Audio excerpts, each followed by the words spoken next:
Right now, somewhere, a retired athlete is lying awake at 2 a.m., replaying a game that ended years ago. Not because they lost, because they won everything they could win, and it still isn't enough to fill the silence. You'd think retiring from sport would feel like relief. No more early mornings, no more pain, no more pressure. So, why does it feel like grief?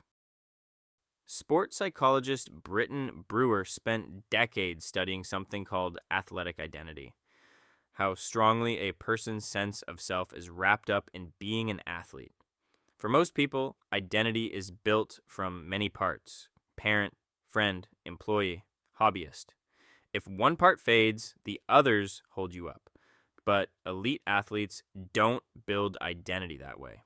From childhood, one identity gets fed, trained, and rewarded above all the others. Every hour in the gym is an hour not spent becoming something else.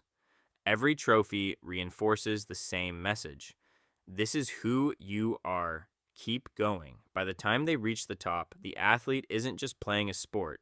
The sport is who they are. Psychologist Patricia Linville called this self-complexity, the number of distinct roles a person holds in their sense of self. Low self-complexity means fewer roles carrying more weight. And when one of those few roles disappears, there's nothing left standing to catch the fall. That's the trap.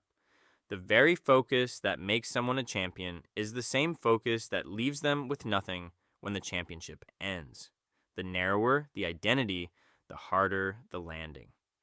A study published in the Journal of Sport Sciences found that retired elite athletes reported grief-like symptoms comparable to bereavement.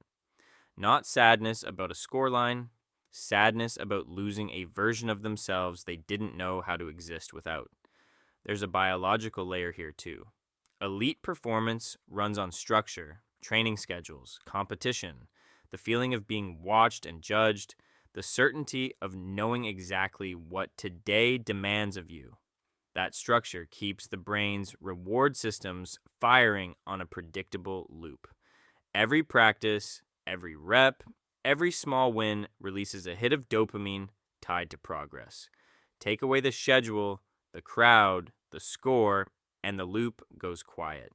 The brain doesn't just miss the sport, it misses the routine that gave every single day a reason to get up.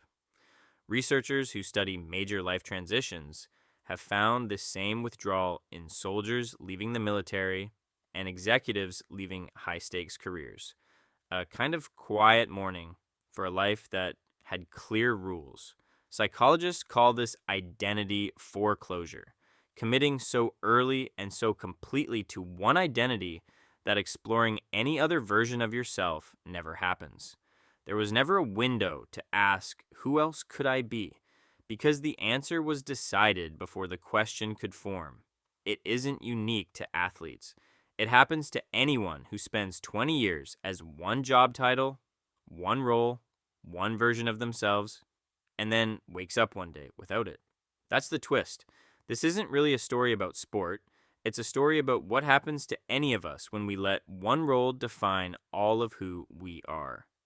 Maybe it's a career that ends without warning, a relationship that changes the shape of your days, a role you've played so long you forgot it was ever just a role and started believing it was the whole of you.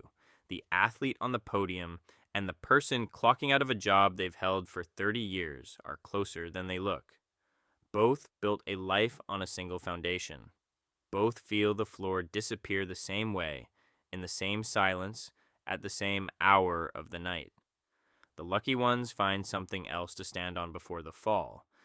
A second passion, a new skill, a different name for themselves. The rest spend years circling the same question.